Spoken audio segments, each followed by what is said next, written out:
think it's important, especially being a Christian, because what we do as Christian rap artists is always looked down upon. Like, people always think what we do is going to be subpar. You know what I mean? Especially when compared to secular hip hop.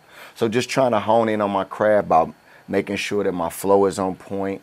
You know what I'm saying?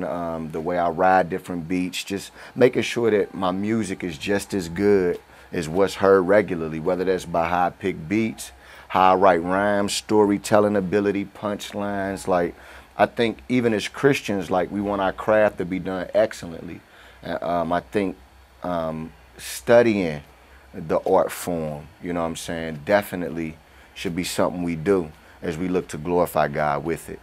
So ways that I've grown would just be riding beats, writing, storytelling ability, punchline ability, hook writing, and then just being able to make a complete song. I think one of the main things I struggled with, like, just coming from the streets, was just like, I used to do a lot of freestyling. So it's a difference between being a dude who can make a tight verse and a dude who can make a tight song.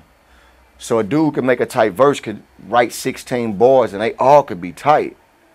But when it comes to formatting a song, where you have to maybe write 3 verses and then write a hook and maybe write a bridge, you know what I mean? So just learning how to orchestrate songs and making songs that people could cling to and catch to, you know, opposed to just making a hot verse, you know what I'm saying?